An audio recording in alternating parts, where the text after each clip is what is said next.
हरे कृष्णा। तो आप सबका स्वागत है नरसिंहदेव अपीयरेंस जी। तो नरसिंहदेव भगवान राम भगवान और कृष्ण भगवान मुख्य रूप से तीन अवतारों की बहुत चर्चा है। अगर आप आज भी विश्व में खुदाई करोगे, सबसे ज्यादा जो डीटीज मिलेंगे खुदाई करने के बाद आप नोट करोगे तो सबसे ज्यादा नरसिंहदेव की डीटीज है। जब भी खुदाई होती है तो कहीं ना कहीं डिटेल मिल जाते हैं नरसिंहदेव की।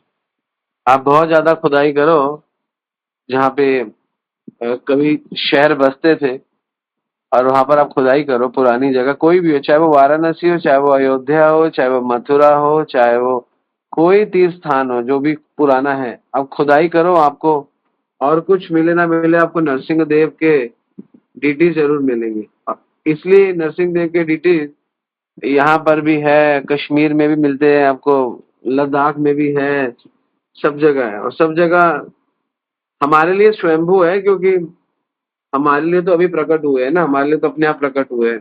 ठीक है, कभी किसी ने, किसी राजा ने, किसी ने किए होंगे, लेकिन जनरली सब जगह यही आपको मिलेंगे। तो नरसिंह देव के डिटेल सब जगह मिलते हैं, क्योंकि नरसिंह देव की पूजा सब लोग करते हैं और सब लोग करते थे। काल से धीरे धीरे कालांतर से ये थोड़ा थोड़ा कम होता रहा, लेकिन ये चल तब से रही है। तो नरसिंह देव का प्राकट्य वेदों में, पुराणों में बार बार घोषणा की गई है कि सृष्टि के कण कण में भगवान विद्यमान है ना। भगवान अन्य अन्य रूपों में या कहे अद्भुत रूपों में विद्यमान है। स्वयं अपनी सृष्टि के कार्यों को में हस्तक्षेप करते हैं, और जब हस्तक्षेप करते हैं, अपनी अपनी सृष्टि के कार्यों में हस्तक्षेप करते हैं और किसी ना किसी रूप में आते हैं, तो उसको अवतार कहते हैं। अवतार का मतलब जो ऊपर से नीचे उतरता है। कभी कभी वो कुछ क्षणों के लिए आते हैं, कभी कभी कुछ घंटों के लिए आते हैं, कभी कभी पूरे युग के लिए आते हैं, कभी कभी कुछ सालों के लिए आते हैं। तो आज नरसिंह चतुर्दशी भगवान का एक ऐसा ही अवतार जो भयानक भी है और भक्तवत्सल भी है, दोनों है।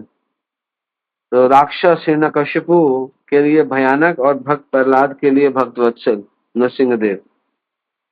तो राक्षस का अर्थ होता है जिससे शास्त्रों में लिखा है, राक्षस कौन होता है। राक्षस मतलब जिससे रक्षा पाने के लिए लोग इधर उधर भागते हैं, उसे राक्षस कहते हैं। एक्चुअली हिरण्यकशिपु ने बहुत कठोर तप किया, नॉर्मल तप नहीं किया, बहुत कठोर तप किया। पर इतना कठोर तप किया कि बस उसका उद्देश्य यही था कि मैं किसी तरीके से ब्रह्मा जी को प्रसन्न करूं, ब्रह्मा जी से सुंदर सुंदर वरदान लूं, है ना। और वरदान क्या मांगते थे? ना शुक्रेण, ना चंद्रयान, ना जलेन, ना वाहिनी, ना काष्ठेन, ना कीतेन, पाशेण, ना वायुना, नायुधेन, ना शूलेन, ना शलेन, न मानुष। तो किसी से ना मरो, ना मनुष्य से, ना किसी नायुधेन से, ना किसी पाषेण से, ना वायु में मरो, ना जलेन, न जल में, ना अग्नि में, न चंद्रमा, ना सूर्य, है ना, ना दिने न च नक्त में, ना दिन में ना रात में। इति में देव देवेश वर्तनु वर्णवयम। ना कोई मुझे देवता मारे, ना कोई, बहुत बहुत वरदान लिए उसने कि मुझे ये वरदान दो, है ना। ना वानर, है ना, किसी वानर से ना मरो, मृग अपी, मृग मृग से भी ना मरो, नैव मात्र गणेर अपी, और कोई मुझे ना मार पाए। हे प्रभु, मुझे वरदान दो, मैं ना सूखी, ना गीली, ना किसी वस्तु से मरूं, ना जल में, ना अग्नि में, ना लकड़ी में, ना कीड़े में, ना चट्टान में, मनुष्य देवता असुर किन्नर, ना घर के अंदर ना घर के बाहर।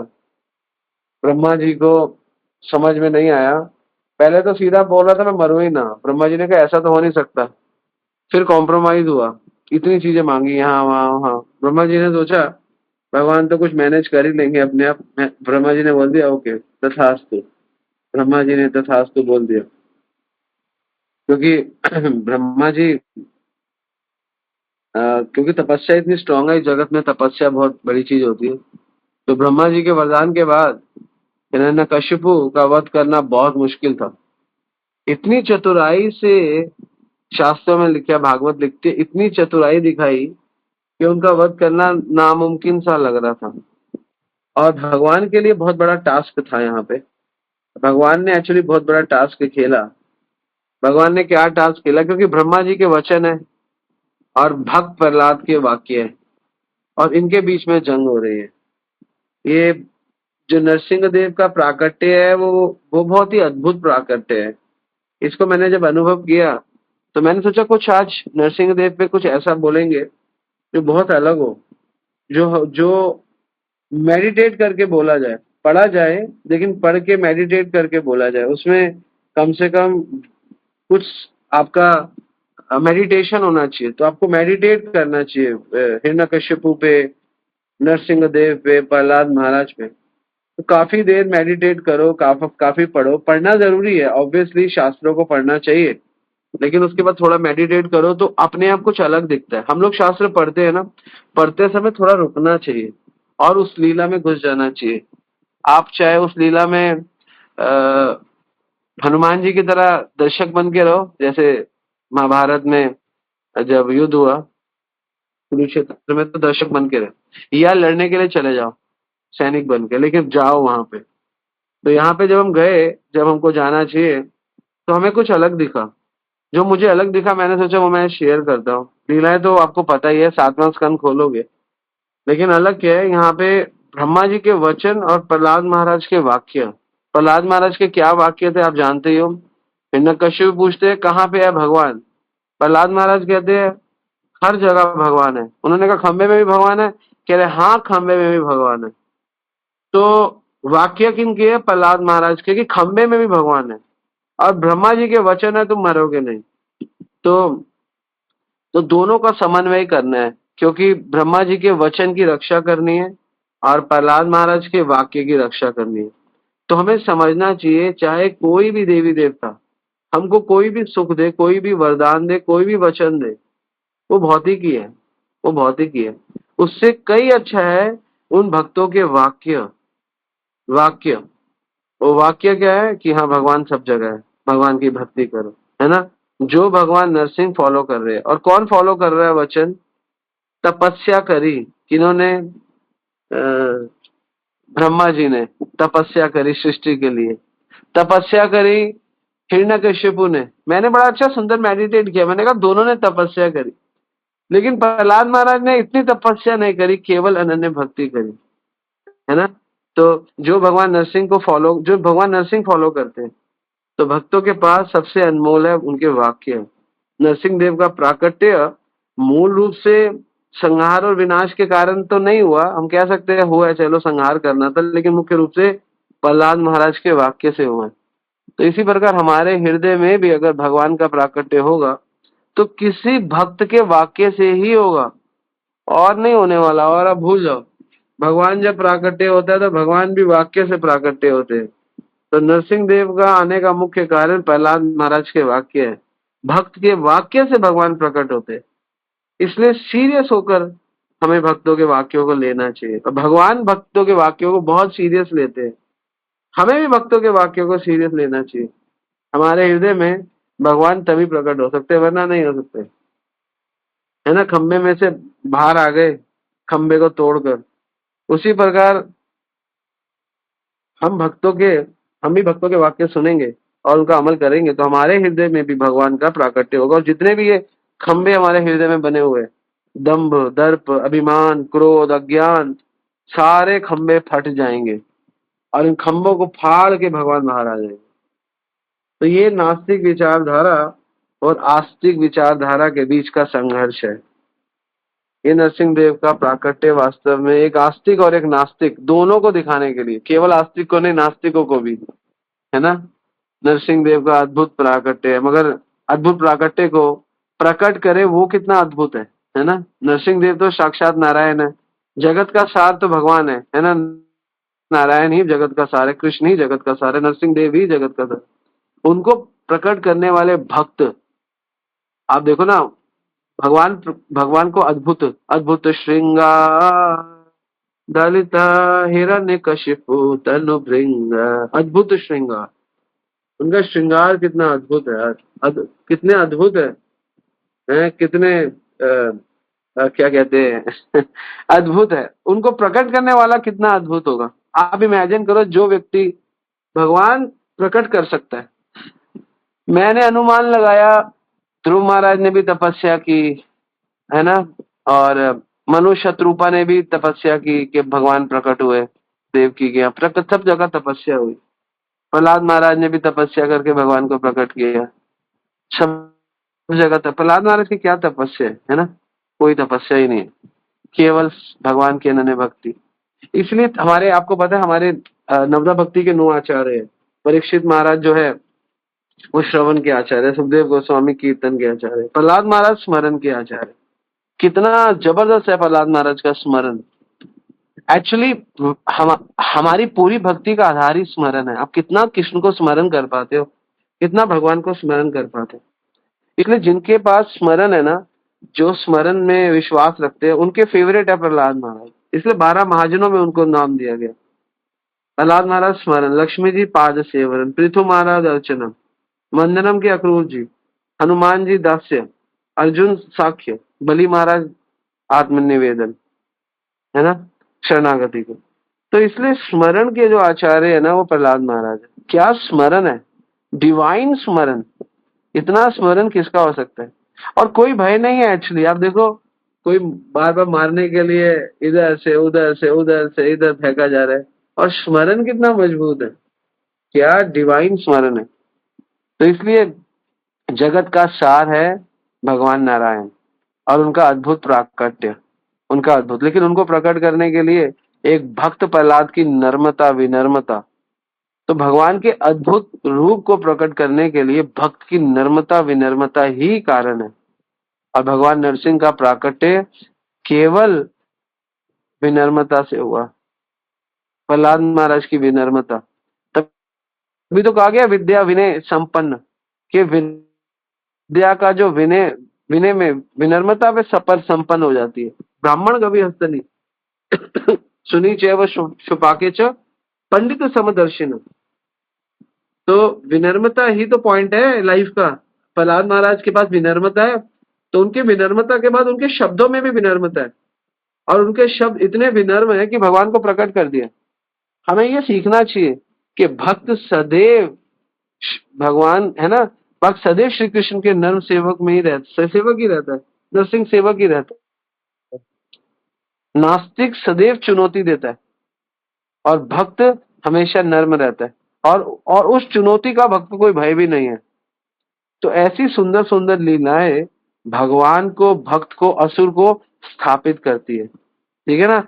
हम इस लीला के माध्यम से भगवान को और भक्त को, असुर को, तीनों को एक ही पॉइंट पे समझ सकते हैं, और हम सही सही धर्म का मार्ग इमीडिएटली स्थापित कर सकते हैं। और शास्त्र कहते हैं कि धर्म का सही सही मार्ग निर्धारित कैसे करें, कैसे करें, शास्त्र कहते हैं। तो हम शास्त्र पढ़कर नहीं कर सकते, क्योंकि शास्त्रों में बहुत दर्शन है, शास्त्रों में बहुत तर्क है, प्रत्येक दार्शनिक का अपना मत है। इसलिए शास्त्र कहते हैं कि आप केवल शास्त्र पढ़ के, केवल दर्शनों से भगवान को प्राप्त नहीं कर सकते। इसलिए शास्त्र स्वयं कहते हैं कि महात्मा नाम तो मां पार्थ देवी प्रकृति आश्रित हो। जो देवी प्रकृति के आश्रित में है, जो भगवान की प्रकृति के आश्रित में, तो भगवान की प्रकृति के आश्रय में आने के लिए किनका आचरण करना है, जो भगवान के सुंदर भक्त हैं, यत आचरित श्रेष्ठ, श्रेष्ठ लोगों का आचरण करना। इसलिए भगवान को समझने के लिए आप दर्शन शास्त्र नहीं से समझ सकते। इसलिए शास्त्र कहते हैं कि महान व्यक्तियों के चरण कमलों का अनुसरण करो। उनमें से प्रहलाद महाराज एक है। भागवतम में 12 महाजनों में से एक महाजन प्रहलाद महाराज है। स्वयंभु नारद शंभु कुमार कपिलो मनु, प्रहलाद जन को भीष्म बलि व्यासखी वयम। प्रहलाद, प्रहलाद महाराज एक महाजन है जो भगवान को मूल रूप से जानते हैं। तो भागवत में बताया गया कि भगवान को मूल रूप से जानते हैं। भगवान कण कण में है, तभी तो खंबे में से आए। लेकिन उनके लिए कण कण में है जिनके कण कण में भगवान है। वैसे ही महाजन है प्रहलाद महाराज, उनके कण कण में भगवान है। तो वो किसी भी कण से भगवान को प्रकट कर दे। वो कह रहे हाँ खंबे में भगवान है, हाँ भगवान कहते हैं हाँ मैं खंबे में हूँ, अपने भक्त के लिए तो मैं सब जगह हूँ। खंबा तो बहुत छोटी चीज है। मेरा भक्त कहता है इस छोटे से पत्थर में, पत्थर से भी निकल आता। और पत्थर से भी निकल के आके भगवान बड़े भी हो सकते हैं और पत्थर जितने रह के भी उसको मार सकते हैं। भगवान कुछ भी कर सकते हैं। इसलिए भगवान को आप शास्त्रों से और तर्कों से और क्या कहते हैं दर्शन से नहीं समझ सकते। तर्को प्रतिष्ठा श्रुतयो विभिन्न नाशव ऋषय यस्य मतम न भिन्नम धर्मस्य तत्वम निहितम गुहायम महाजनो येन गता स पंथा। महाजनो महाजनो येन गता स पंथ बताते तर्को प्रतिष्ठ के शुष्क तर्क से श्रुत्यो विभिन्न आपके जो नतीजे आएंगे अलग अलग आ सकते हैं। आप सही जगह नहीं पहुंच सकते। नासा व ऋषय यस मतम न भिन्न और कई अलग अलग ऋषि मुनि भी है लेकिन वो अलग अलग उनके भी मत हो सकते हैं और वो अलग अलग मत देंगे। लेकिन धर्मस्य तत्वम निहितम गुह्यायम लेकिन वेदों में भी धर्मस्य तत्वम निहितम गुह्यायम वेदों से भी कोई सही रास्ते पर आए कंपलसरी नहीं है, जरूरी नहीं है। चल भी सकता है, नहीं भी चल सकता। धार्मिक सिद्धांत मिल भी सकते हैं, नहीं भी मिल सकते। लेकिन महाजनों ये न गता स पंथ लेकिन जब कोई महाजनों के महापुरुषों के अनुगमन हो जाता है, उनका अनुसरण करता है तो तभी भगवान को समझ जाता है क्योंकि वो आत्म साक्षात्कारी महापुरुष के हृदय में भगवान निवास करते हैं और वो आत्म साक्षात्कार भक्त का हृदय वास्तव में हृदय नहीं है, वो गोविंद का कीड़ा स्थली है, निवास स्थान है। भगवान वहीं से सारी लीलाएं प्रकट करते हैं हमारे लिए। तो भक्तों के द्वारा ही जगत में लीला प्रकट की जाती है। प्रहलाद महाराज के वाक्य सिद्ध करने के लिए भगवान प्रकट हुए, अलग गेटअप बनाया, इतने वरदानों को पार किया। किसके वरदान थे? उसके पास इतने वरदान थे, ब्रह्मा जी ने इतना वरदान दिया, उनको पार किया और भक्त के वाक्यों को संपन्न किया। तो कुछ कार्य पार करे जाते हैं और कुछ कार्य संपन्न किए जाते हैं। जो कार्य पार किए जाते हैं उनमें इतना आनंद नहीं आता है ना, जो कार्य संपन्न किए जाते हैं उनमें बहुत आनंद है। जब एक बच्चा पढ़ाई लिखाई नहीं करता और पेपर उस कहता है मेरे पेपर निकल जाए, बस पार कर लूं, 10वीं क्लास पार कर लूं, है ना, 11th पार हो जाए, 12th पार हो जाए, मेरा पार हो जाऊं, बस पार करने में इतना आनंद नहीं है। तो ब्रह्मा जी के वचनों को पार किया और कुछ कार्य संपन्न किए जाते हैं। अब हम पार नहीं करेंगे, हम बहुत अच्छे मार्क्स लाएंगे। हम ऐसा नहीं है कि हम बस थोड़ा सा हमने पार कर लिया, नहीं नहीं नहीं, हम पार नहीं करेंगे। हम कुछ कुछ अटेन करेंगे। हम 98% लाएंगे, हम 99% लाएंगे, हम 96% लाएंगे। हमने पढ़ाई करी है भाई, हमने मेहनत करी है, हम उस मेहनत के ऊपर काम करेंगे। तो कुछ कार्य किए जाते हैं पार करने के लिए और कुछ कार्य किए जाते हैं संपन्न करने के लिए। तो यहाँ पे ब्रह्मा जी के लिए तो सब कुछ पार हुआ, पार किया गया, लेकिन प्रहलाद महाराज के लिए सब कुछ संपन्न किया गया। इसलिए भक्त को भगवान के वचन को पूरा करना भक्त भगवान के लिए जिम्मेदारी बन जाता है। पार पार करने में क्या आनंद है, मगर संपन्न करने में आनंद है। भगवान अद्भुत रूप प्रकट करते हैं, खंबे में से प्रकट हो जाते, खंबे में से, है ना। वो क्या है, वो श्लोक है ना, सत्यम विधातुम निज भृत्य भाषितम व्याप्तिम च भूते अखिलेशु च आप्तमन। आगे आगे है स्तंभे स्तंभे ना मृगम च मानुषम। एक मिनट आपको बता दूं, बहुत सुंदर श्लोक है। एक में सत्यम विधातुम निज भक्त भाषितम व्याप्तिम च भूते अखिलेशु च आत्मनम। एक सेकंड, हाँ आगे बोलते हैं अदृश्यत अति अद्भुतम रूपम उद्यम स्तंभे सभायम न मृग च मानुषम, है ना। स्तंभे समायम न मृगम न मृगम च मानुषम, न मृगम न मानुषम। तो सत्यम सत्यम विधातुम निज भक्त भाषितम। तो भगवान सत्य करते अपने भक्त के वचन को।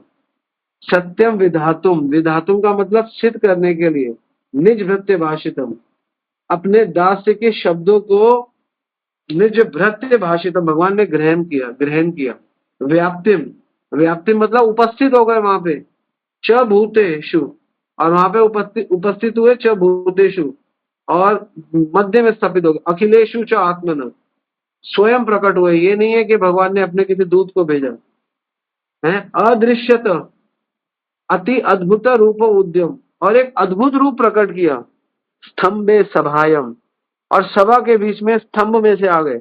ना मृगम च मानुषम, ना वो कोई मृग है और ना वो मानुष है। क्यों? क्योंकि ऐसा वरदान था कि इससे आओगे, ये होगा, वो होगा, वो होगा। भगवान ने कोई परवाह नहीं करी।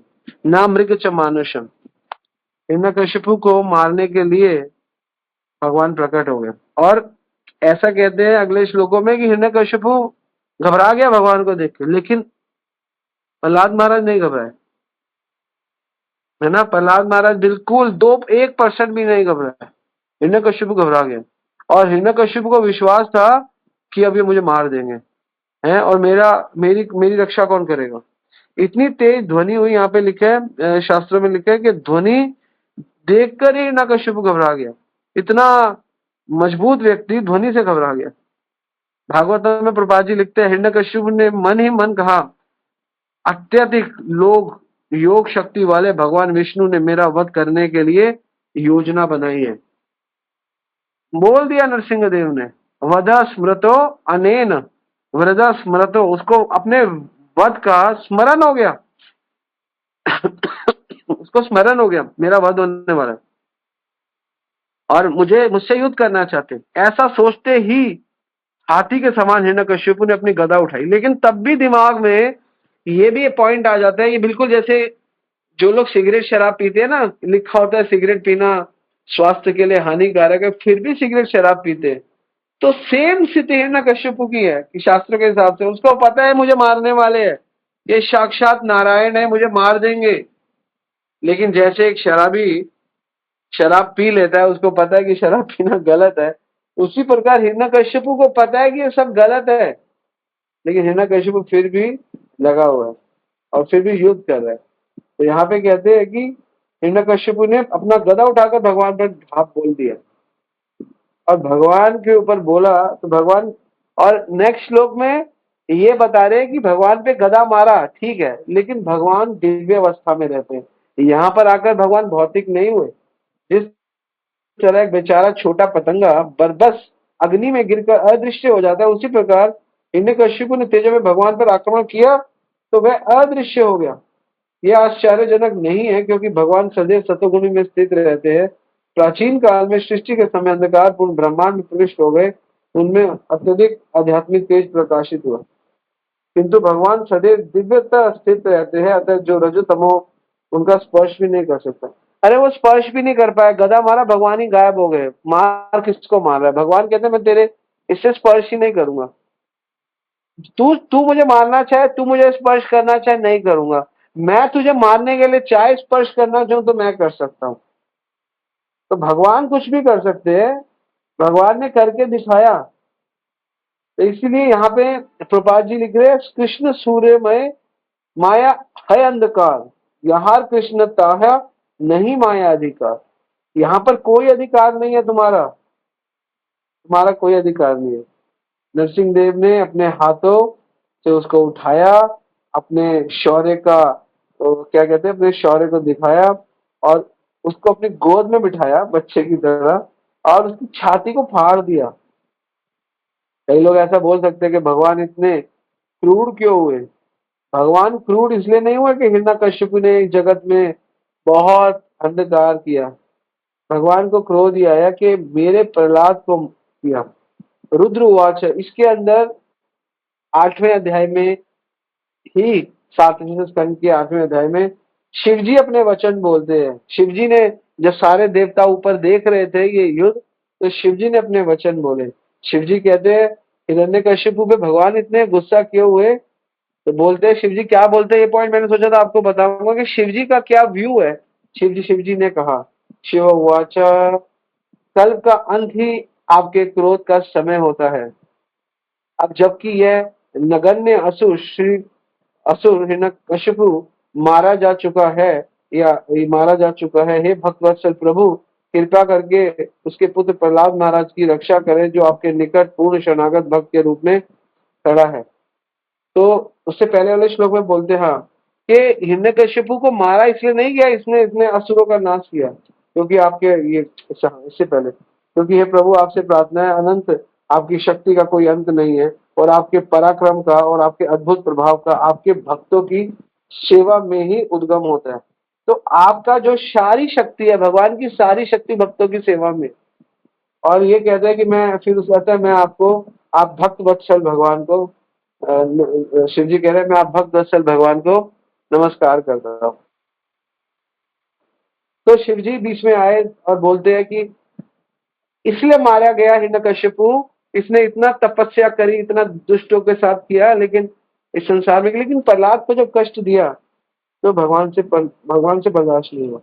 भगवान की रेंज से बड़ा काम है भगवान के भक्तों को कष्ट देना। भगवान अपने भक्तों का कष्ट बर्दाश्त नहीं कर सकते, क्योंकि भक्त प्रहलाद महाराज कोई ऑर्डिनरी भक्त नहीं है, वो स्मरण के आचार्य है, सदैव भगवान का स्मरण करते। प्रहलाद महाराज की भक्ति का सबसे मुख्य विषय ये है, उनका स्मरण सदैव भगवान में रहता है। तो भगवान में सदैव स्मरण कोई नॉर्मल व्यक्ति कर ही नहीं सकता। आप जितना मर्जी प्रयास करो, आप जितना मर्जी श्रवण करो, आप जितना मर्जी कीर्तन करो, निश्चित रूप से आप सदैव भगवान का स्मरण करते। भगवान का स्मरण करना कोई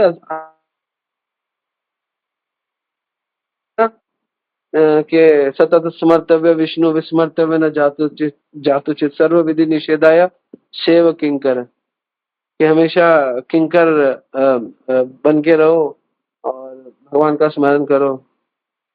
तो भगवान का असली किंकर है जो भगवान का स्मरण करता है। लेकिन ये आसान नहीं है, कहना बहुत सरल है। हमें 2 मिनट स्मरण भगवान का करना, उसी में हमारी नानी याद आ जाएगी। हम माला करते करते हमारी सारी औकात पता चलती है हमारी माला करते हुए। आचार्य बोलते हैं, भूभर के स्वामी हुए, वो बोलते हैं हम कितने अच्छे हैं ना, माला करने से पता चल जाएगा हम कितना भागते हैं। तो हमारा स्मरण माला, जब हम स्पेशल भगवान का स्मरण करने के लिए श्रवण कीर्तन करते तब भी हम भगवान का स्मरण नहीं कर पाते, तो बिना और संसार की क्रियाओं में रहते हुए स्मरण करना, तो ये विषय है क्या? जीवन का विषय ये है कि भगवान का जब विषय कार्य करो तब भी भगवान स्मरित नहीं रहते, और हमें उस स्थिति पे जाना है जब हम संसार के कार्य करें तो भी भगवान का स्मरण करें। यहाँ तो भगवान का कार्य करते हुए भगवान का स्मरण नहीं है, और यहाँ तो अर्जुन को भगवान यही तो कह रहे हैं, तस्मात् सर्वेषु कालेषु माम अनुस्मरण युद्धस्य, युद्ध भी मेरा स्मरण करते हुए करो। आप हर कार्य भगवान का स्मरण करते हुए करने लग गए तो जो कार्य, जो भक्ति 50 साल में होनी है वो 5 महीने में हो जाएगी, या कुछ घंटों में भी हो जाएगी। एक दिन एक रूल बनाओ कि आज मैं पूरा दिन भगवान का स्मरण करने का गेम खेलूंगा। मैं कितना स्मरण कर सकता हूँ? कुछ नहीं करना, बस स्मरण करना है। हाँ, और स्मरण भी ऐसा नहीं करना कोई लीला का स्मरण करना है। बार बार बोलो कि प्रभु मेरे को आप याद हो, हाँ ठीक है मैं 15 मिनट के लिए भूल गया, अब आप याद हो, आप सही कर लो, आप देख लो। हम भूल जाते हैं भगवान को, हम भगवान के कार्य करते करते भगवान को भूल जाते हैं। इसी कारण हम कौन है? हम पतित है, और इसीलिए हमारा स्मरण कमजोर है। इसीलिए मैं हमेशा कहता हूँ सबको ध्यान योग बढ़ाओ। ध्यान, ये ध्यान योग कुछ नहीं, स्मरण ही तो है। हम लोगों के पास, हम बहुत कार्य करते हैं, सारा काम गलत करते हैं क्योंकि हमारे पास ध्यान योग नहीं है। ये ध्यान योग को ही दूसरी भाषा में कहो तो स्मरण कहते हैं। केवल स्मरण करते करते आपका ध्यान और आपके क्रियाओं में कितना परफेक्शन आ जाएगी आपको नहीं पता। सेम काम आप करो लेकिन ध्यान बना के करो, ध्यान लगा के करो, ध्यान से सुन के करो, ध्यान करके करो। केवल ध्यान की उपस्थिति ही, क्या कहते हैं, केवल ध्यान की उपस्थिति आपको उत्तीर्ण कर देगी, आपको बड़ा कर देगी भक्ति में, भक्ति में। और ये भक्ति में ध्यान की उपस्थिति प्रहलाद महाराज में, तभी तो प्रहलाद महाराज को ऊपर से फेंका जा रहा है, तो भगवान का ध्यान है। और इस ध्यान योग का जो लाभ है ना, वो लाभ क्या है? आप किसी भी परिस्थिति में ना विचलित नहीं होंगे, जैसे प्रहलाद महाराज नहीं होते, क्योंकि इतना स्ट्रांग ध्यान है, भगवान से ध्यान हटता ही नहीं है। तो जब आपका ध्यान, जैसे कोई कोई किसी का ध्यान किसी स्त्री में है, या किसी किसी का ध्यान किसी पुरुष में है, उसको बोलो रोटी खा लो, हाँ हाँ अच्छा अच्छा। बच्चों का ध्यान होता है मोबाइल में, उनको बोला जाता है कि ये खा लो, मम्मी बोल के चली गई, उनको पता ही नहीं चला, और सामने रोटी प्रसाद पड़ा है वो खा ही नहीं रहा, वो पता ही नहीं है। क्यों? क्योंकि उसका ध्यान, इसलिए ध्यान जब भगवान होगा इस जगत में, और इसका उल्टा ही होता है। जब भगवान में ध्यान है, जैसे प्रहलाद महाराज का, तो कुछ भी गलत भी हो रहा है तो आपको पता ही नहीं चलेगा। तो इसलिए भगवान के प्रिय भक्तों में प्रहलाद महाराज की उपस्थिति है। और प्रहलाद महाराज की उपस्थिति का सबसे बड़ा कारण ये है, प्रहलाद महाराज का विचित्र और अद्भुत जो भगवान पे ध्यान है। और भगवान पे ध्यान लगाने का जो फल मिला प्रहलाद महाराज को, वो मिली विनम्रता। विनम्रता जब आने लगती है तो इसका मतलब आपका ध्यान केंद्रित हो रहा है, तभी तो आप विनम्र हो रहे, वरना इस जगत में लोग ज्यादातर अन्य अन्य विषयों में पड़े हुए हैं। ईशोपनिषद बताती है, जब एक जगह, विद्या का मतलब है एक के बारे में ज्ञान होना, अविद्या का मतलब है बहुत सारा ज्ञान होना। तो विद्या और अविद्या में सबसे बड़ा भेद यही है। विद्या में ज्ञान बहुत विचित्र और सीमित हो जाता है केवल, और सही डायरेक्शन में भी हो जाता है। केवल सीमित होना तो हम गलत कहेंगे, सीमित हो जाता है और सही डायरेक्शन में हो जाता है। और अविद्या में अन्य अन्य जगह ध्यान जाने लगता है, और अन्य अन्य जगह ध्यान जाने लगता है। और जो लोग भक्त नहीं है उनका तो कल्याण होता नहीं, और जो लोग भक्त है और अलग अलग जगह ध्यान करते हैं वो वैष्णव अपराध करते हैं, है ना। तो इसलिए ध्यान कहाँ करना है? ध्यान करना है गुरु के वाक्यों पे, शास्त्रों के वाक्यों पे, गुरु के आदेशों पे। तो वहां पे ध्यान फिक्स हो जाना चाहिए। ध्यान भटका तो हम भटक गए। तो प्रहलाद महाराज का ध्यान बिल्कुल कृष्ण पे सटीक, कोई प्रॉब्लम नहीं है। ऐसा ध्यान है कि वो ध्यान सबसे सुंदर ध्यान है। और भगवान कहते हैं, नरसिंहदेव कहते हैं, नरसिंहदेव कहते हैं 7-10-19 में कहते हैं, यत्र यत्र च मद्भक्त प्रशांता समदर्शिन साधवा समुदाचारा ते पुयते अपि कीकटा। यत्र यत्र, जहां जहां, च, जहां जहां मद्भक्ता, जहां जहां मेरा भक्त होता है, प्रशांता समदर्शिना, और वहां वहां उस स्थान में शांति आने लगती है और सब संभाव होने लगते हैं। साधवा समुदाचार, और समस्त सद्गुण उस स्थान पे प्रकट हो जाते हैं। और पुयते, पुयते मतलब सब पवित्र हो जाता है। अपि की कटा, इसलिए इसके अनुवाद में प्रभुपाद जी लिखते हैं, जब कभी और जहां कभी भी सदाचारी तथा सद्गुण संपन्न शांत एवं समदर्शी भक्त होते हैं, वह देश तथा परिवार भले ही ग्रहित ही क्यों ना हो, वो पवित्र हो जाते हैं। आप समझे, चाहे कोई ग्रहित ही क्यों ना हो। और कहते हैं प्रभुपाद जी, ये श्लोक पढ़ के, इस श्लोक को अनुमोदन करके, इस श्लोक को आधार बना के, इस श्लोक का ऊपर कंसंट्रेट करके प्रभुपाद जी अमेरिका गए। क्योंकि प्रभुपाद जी को पता था, कोई भी देश हो, कोई भी परिवार हो, चाहे कितना ही ग्रहित हो, लेकिन जहां पर सदाचारी सद्गुण और समदर्शी भक्त होते हैं। इसका मतलब ये नहीं था कि प्रभुपाद जी अपने आप को बहुत समदर्शी सदाचारी समझते थे। प्रभुपाद जी को पता था कि सारे गुणों की खान भगवान से है, और मैं भगवान को लेके जा रहा हूँ, भगवान के शास्त्रों को लेके जा रहा हूँ। और भगवान के शास्त्र और भगवान की वाणी जहां पर जाएगी, चाहे वो देश हो चाहे वो परिवार हो, है ना। कीकटा, कीकटा मतलब पतित देश, उनके वासी। कीकटा, यहाँ पे कीकटा लिखे है, बड़ा सुंदर शब्द है कीकटा। तो कीकटा का मतलब यही है कि चाहे, कीकटा का मतलब है पतित देश या उनके वासी लिखा हो, सब पवित्र हो जाते। तो भगवान की भक्ति और भगवान के भक्त चाहे किसी भी परिवार में हो, किसी भी देश में हो। इसलिए आप ये मत सोचो कि अमेरिका गंदा है, भारतवर्ष अच्छा है। अरे भैया, जहाँ पे भक्त है वो स्थान अच्छा है, लेकिन जिस स्थान में भक्त नहीं है, चाहे वो भारत है, चाहे वो इनफेक्ट आप वृंदावन में बैठे हो और 4 दोस्त हो शराब पी रहे हो, वो स्थान भी बेकार हो गया। बेशक वो वृंदावन है, उसका आपने लाभ नहीं उठाया। आपने तो वहां पर भी शराब पी ली, आपने तो वहां पर भी मांस खा लिया, अवैध संबंध कर लिया, नशा कर लिया और जुआ खेल लिया। उस स्थान की क्या वैल्यू रह गई? लेकिन एक ऐसा स्थान है, चाहे वो कैलिफोर्निया है, कैलिफोर्निया में, चाहे वो न्यूयॉर्क है, न्यूयॉर्क की 42 स्ट्रीट है जहाँ पे सारी वैश्यावृत्ति होती है, वो आप वहां पर भी हो, लेकिन वहां पर भी आप सदाचार गुण संपन्न कर रहे हो तो वो स्थान भी पवित्र है, वो भी पवित्र हो जाते हैं, है ना। पुयते अपि कीटटा, पुयते मतलब पवित्र हो जाते हैं, कीटटा मतलब वो स्थान भी पवित्र हो जाते हैं। सर्वात्मना न हिंसन्ति भूत ग्रामेशु किंचन उच्च अवचेषु इंद्रमत भाव विगत स्पृहा।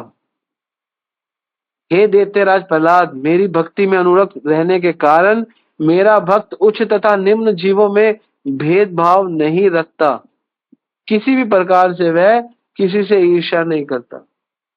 भक्त के अंदर का सबसे सुंदर गुण, उसके हृदय में से, इसी का अगला श्लोक है 20वां, उसके हृदय में से सब जगह कोई ईर्ष्या नहीं रहती, प्रेम ही प्रेम, प्रेम का संचार होता है, इतना प्रेम का संचार होता है कि उसकी जगत में उसको कुछ गलत नहीं लगता। और भगवान कहते हैं तुम साक्षात उदाहरण हो, भवंती पुरुषाम लोके मद भक्ता त्वाम अनुव्रता, अनुव्रता जो तुम्हारा अनुसरण करेगा, भवान खलु भक्ता नाम सर्वेशाम प्रतिरूप धृक, तुम धृक हो, तुम प्रतिरूप धृक हो। हे प्रहलाद, तुम और कुछ नहीं हो, तुम प्रतिरूप धृक हो। प्रतिरूप धृक मतलब तुम एग्जाम्पल हो, तुम ही एग्जाम्पल हो।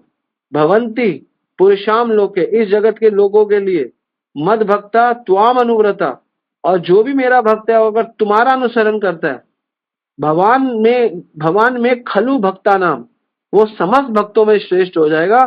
सर्वेशाम प्रतिरूप धृक, और तुम ही साक्षात उदाहरण हो। जो तुम्हारे आदर्श का अनुसरण करेंगे वह स्वभावतः मेरे शुद्ध भक्त हो जाएंगे। तुम मेरे भक्त का सर्व उत्कृष्ट उदाहरण हो और अन्य लोगों को तुम्हारे पद चिन्हों का अनुसरण करना चाहिए।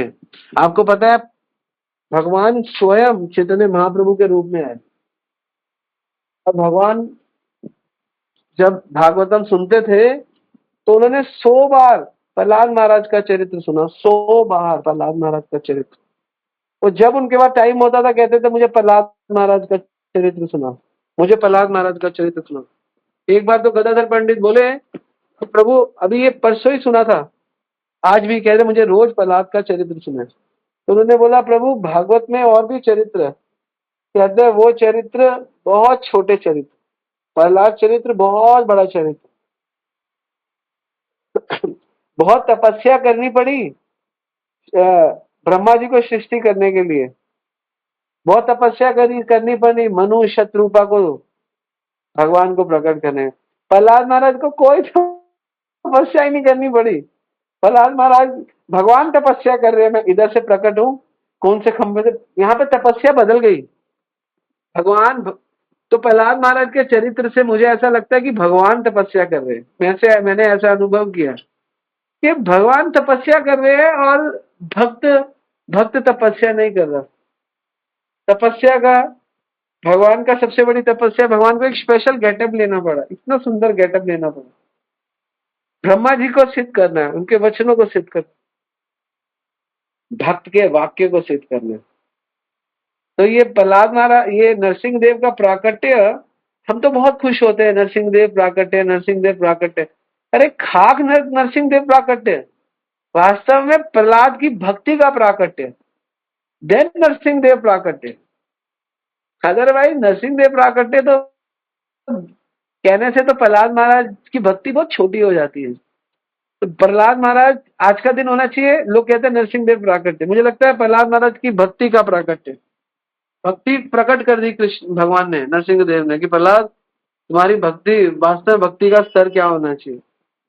भगवान को चॉइस नहीं है भगवान के पास, तो भक्तों के वाक्यों में कितनी शक्ति है इससे पता चलता है।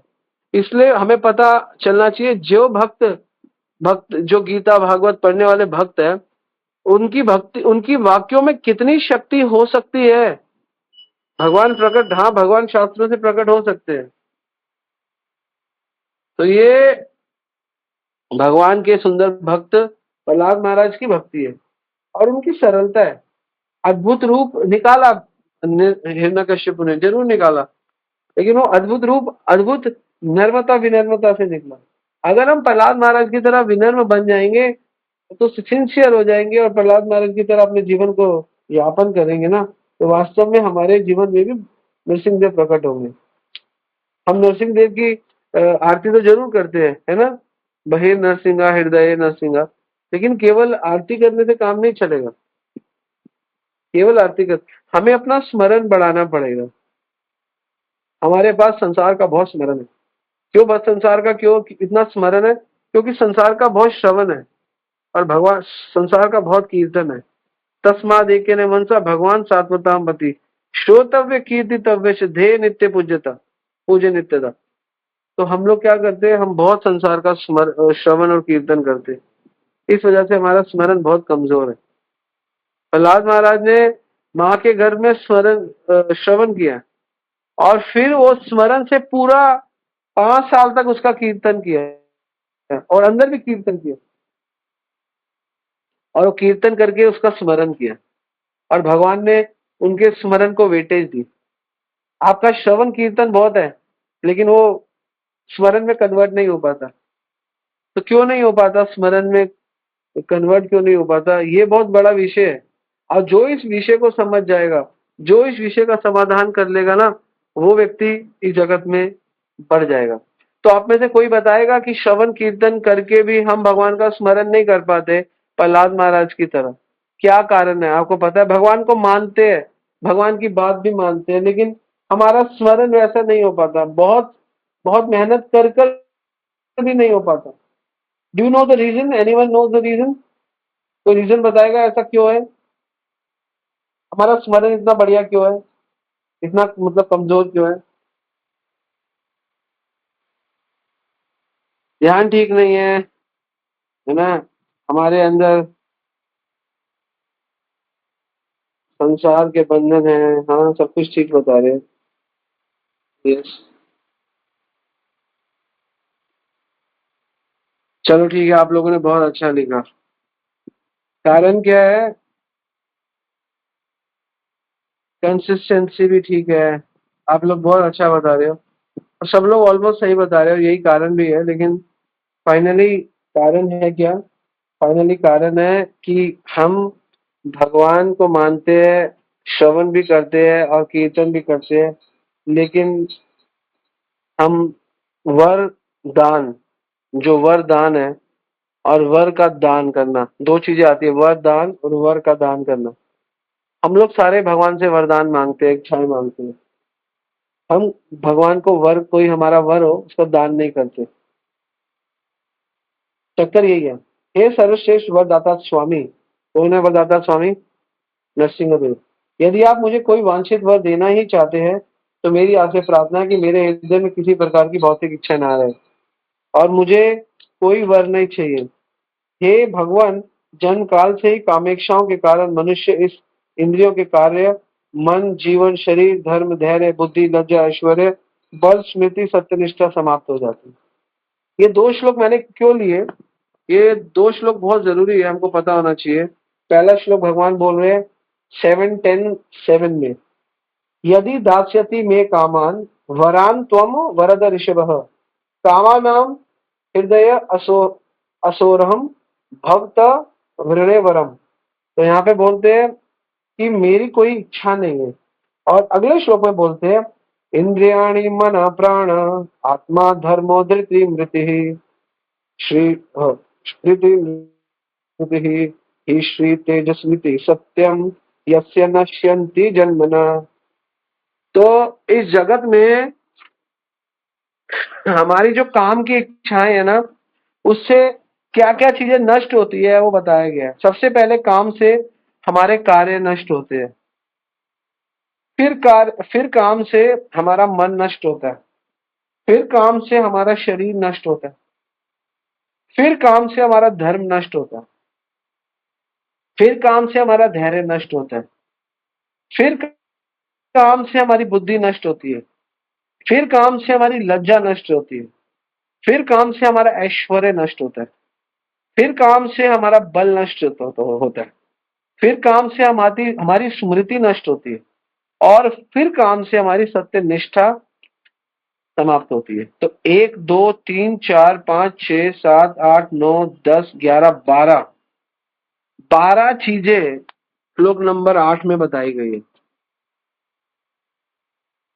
12 चीजें बताई गई है ना। इंद्रियाणि मन प्राण 3, आत्मा 4, धर्मो 5, धृति मृति 7, ही को यहाँ लिखा गया लज्जा 8, श्री, श्री मतलब ऐश्वर्य 9, सतेज, सतेज मतलब हमारा बल 10, और फिर स्मृति 11, फिर सत्य 12।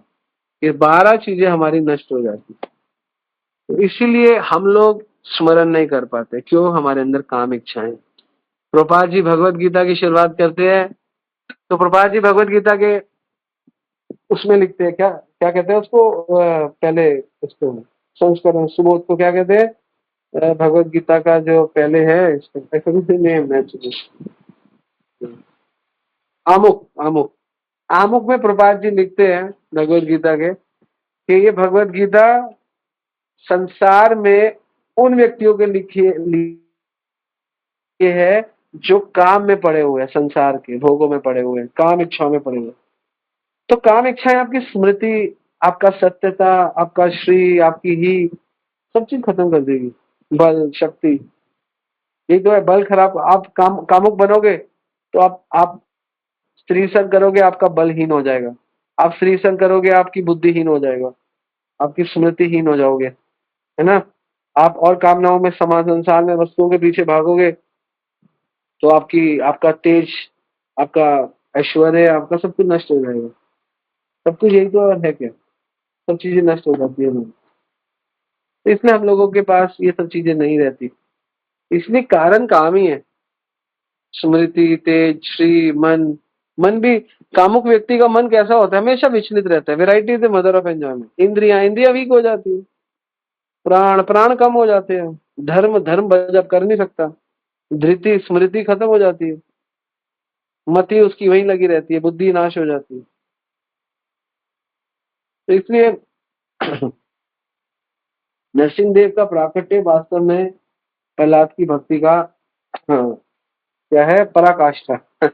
भक्ति की पराकाष्ठा, खंबे में से भगवान। और वो खंबा चुना किसने? असुर ने। और अनुमति किसने दी? अनुमति किसने दी? अगर अगर प्रहलाद महाराज अनुमति नहीं देते ना तो भी काम नहीं होता। अनुमति देने वाला महान है। बेशक खंबा चुना हिरण्यकश्यप ने, लेकिन अनुमति किसकी थी? प्रहलाद महाराज की। तो भगवान अपने भक्त की अनुमति पे आए। और इससे मैंने जो अनुभव किया कि भक्त के वचन की क्या स्ट्रेंथ है। भक्त के वचन के आगे तो शास्त्र को ही बंद कर देना चाहिए। तो क्लोज योर शास्त्र। अगर आप कुछ पढ़ रहे हो और आपने भक्त का वचन सुन लिया है, बंद कर दो। अगर उल्टा भी बोलते हैं और शुद्ध भक्त है, परांगत भक्त है, तो शास्त्रों से श्रेष्ठ है वो। लेकिन वो भक्त है गुरु, और गुरु तुल्य जो है, जो शास्त्रों को, जिनका ध्येय गुरु है। इसलिए प्रभुपाद जी कभी कभी कॉफी का गिलास, कोका कोला का गिलास उठा लेते थे। जहां तक कि मना है कि कोक नहीं पीनी चाहिए, निकोटिन नहीं लेना चाहिए, लेकिन प्रभुपाद जी ने गिलास उठा लिया क्योंकि ध्येय बहुत बड़ा है, मंदिर बनवाना है। तो इसको दो बुद्धि से कैसे समझे? एक भक्त, महाराज ने एक बार चाय का गिलास उठाया, एक भक्त ने देख लिया और वो महाराज को दोषी कहने लग गया। कितना मूर्ख व्यक्ति है वो, है ना। आई थिंक कोका कोला महाराज ने उठा ली, कहता है वो दुनिया को, ऐसे नॉनसेंस लोग हैं। इसलिए ये चीजें पढ़ के समझ में आएगी, ये ज्ञान से समझ में आएगा कि भक्त के वाक्य की क्या वैल्यू है। भगवान को प्रकट कर सकते हैं भक्त के वाक्य, अगर उन वाक्यों को आप हृदय में डाल लो तो ये पूरा का पूरा हिरण्यकश्यपु का जो आविर्भाव भाव है वो प्रहलाद के वाक्य है, वो और कुछ नहीं है। प्रहलाद के वाक्य, प्रहलाद महाराज की अनुमति ही हिरण्यकश्यपु का प्राकट्य है, और कुछ नहीं है। टाइम, और टाइम बढ़ गया। Anyway, this is Prahlad Maharaj and Hiranyakashipu. ये प्रहलाद महाराज हिरण्यकश्यपु का सुंदर, प्रहलाद महाराज और नरसिंह देव का सुंदर आविर्भाव है, और प्रहलाद महाराज के वाक्यों का आविर्भाव है। और असुर का नाश कैसे होता है? क्योंकि असुर भक्त के वाक्य से उल्टा चलता है, इसलिए उसका सर्वनाश होगा ही होगा। ठीक है, हरे कृष्णा। तो नरसिंह देव प्राकट्य दिवस की जय। आपसे भक्त वृंद की निताई गौर प्रेमानंद हरि हरि। हरे कृष्णा प्रभु जी, दंडवत प्रणाम। हरे कृष्णा प्रभु, दंडवत प्रणाम। हाँ, मैं ये पूछना चाहता था कि भाई ये जो भगवान की लीला नहीं है क्या, मतलब जो ना प्रहलाद की और जो है उनके साथ जो भी उन्होंने किया, जैसे हिरण्यकशिपु के साथ, है ना। तो असल में ये तो थे जय विजय, और उनको ये श्राप मिला हुआ था कि हाँ वो उन्होंने 3 जन्म वो असुरों के रूप में, मतलब वो भूलोक में गुजारेंगे, है ना। तो मेरे कहने का मतलब ये है कि अब या तो वो जो है वो असुरों को, जो असुर तो बन गए क्या वो, लेकिन वो उनको मालूम नहीं था कि हम लीला कर रहे हैं, या फिर मतलब भगवान के साथ युद्ध कर रहे हैं या जो भी कर रहे हैं। तो मतलब ये उनकी हृदय की भावना थी, या फिर मतलब वो जो है फॉर्मेलिटी पूरी कर रहे थे। भगवान की लीला में जब कोई आता है ना, तो स्वयं भगवान भी जब अपनी लीला में आते हैं, तो भगवान भी भूलना चाहता है कि मैं भगवान हूँ। तो असुर भी भूलना चाहता है कि वो भगवान है, वो असुर है। वो मतलब वो भगवान का भक्त है। लीला तभी संपन्न होती है ना। अगर कोई क्रिकेट मैच खेल रहा है और दो भाई है, और दोनों भाई अलग अलग टीम से खेल रहे हैं, तो वो ये सोचेगा कि मैं अपने भाई को छोटी बॉल कर दूं, वो छक्का मार दे। ऐसा नहीं सोचता, वो उस समय उसका प्रतिद्वंदी है, क्योंकि वो जीतेगा तो टीम स्पिरिट, अगर वो भाईचारा करेगा तो टीम स्पिरिट खराब होगी। तो इसलिए वहां पे उसको खेलना पड़ेगा, और पीछे याद हो या ना हो लेकिन गेम में इन्वॉल्व रहेगा। तो भगवान की लीला में उनको स्मरण रहे या ना रहे वो इतना इंपॉर्टेंट नहीं है, लेकिन भगवान की लीला को सही तरीके से संपन्न करना आवश्यक है। तो देखा जाए तो हम भी तो यही कर रहे हैं। हम क्या अलग कर रहे हैं? हम भी यही कर रहे हैं। हमको भी तो पता है भगवान के अंश है, हमको भी पता है, और भगवत धाम जाएंगे, जाना चाहिए हमको भी। हम भी तो यही कर रहे हैं, हम भी भगवान की लीला, जो हमारे को कुछ समय मिला है, बीवी मिली है, सॉरी पत्नी मिली है, बच्चे मिले हैं, तो हमको भी उनके साथ लीला करनी है। हमको पता नहीं है कि हमको जाना है, लेकिन अभी हम मस्त नहीं हो गए बीवी अपनी धर्म पत्नी के साथ, अपने बच्चों के साथ। मैं उनकी बात कर रहा हूँ जो डिवोटी है, जिनको सब पता है, फिर भी क्या वो मस्त नहीं है? वो मस्त तो है। घूम रहे हैं, चलो आज मॉल चलते हैं। सबको पता है कि मॉल तो कुछ नहीं, हम तो फिर 60 साल के लिए, 70 साल के लिए है, मरना है। मॉल मत जाओ, अभी हम क्या करेंगे, हमें मरना है, तैयारी कर। नहीं नहीं, वो भी करते रहो, वो भी करते रहो। इसमें वो लोग लीला भी करते रहते हैं और साथ में इस चीज को भी मेंटेन करते रहते हैं। ठीक है ना, उसमें कमी नहीं आनी चाहिए। ऐसे चलता है। ठीक है। बहुत अच्छा, जय प्रभु जी, दंडवत प्रणाम। हरे कृष्ण प्रभु जी, दंड प्रणाम। प्रभु जी, आज हमें मतलब नरसिंह चतुर्दशी है, तो आज हमें क्या फास्टिंग रखनी है? प्रभुपाद जी ने 3 जो बोली है, उनमें एक नरसिंह चतुर्दशी है। सबको रखनी है, कंपलसरी है, क्योंकि ये प्रभुपाद जी ने बोली है। ठीक है, सबको रखनी है।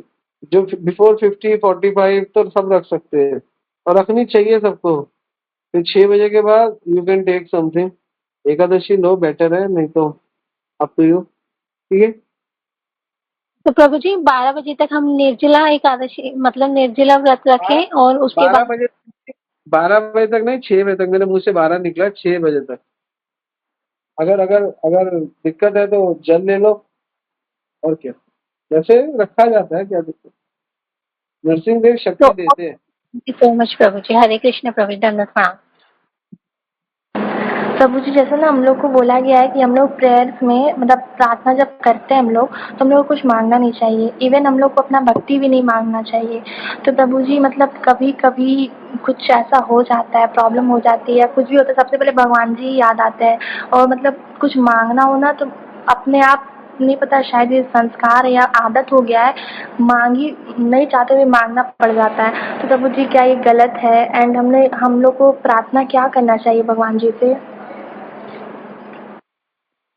देखो, भगवान से भक्त भक्त भी मांगता है, मांगना चाहिए, लेकिन भक्त को पता है कि भगवान दे ही रहे हैं, तो इसलिए मांगेगा क्या? तो क्या मांगे भगवान से? एक्चुअली जब भगवान, इसके बहुत घाटे हैं भगवान से मांगने के। मैं आपको बताता हूँ, प्रैक्टिकल बताता हूँ, जो मेरे को, मैं प्रैक्टिकल बताता हूँ। मैं थ्योरेटिकल नहीं बताऊंगा आपको। सबसे बड़ा घाटा है जब भगवान के सामने हम जाते हैं तो दर्शन का मजा खराब हो जाता है मांगने से। जो सुंदर दर्शन होते हैं ना, फिर मांगने मांगने में ना कंसंट्रेशन, जो मन का जो विचार का भाव होता है ना, वो मांगने में लग जाता है। तो पहली चीज तो दर्शन ढंग से नहीं होता। तो दर्शन करते हो तो कभी मत मांगो, दर्शन करो भगवान के।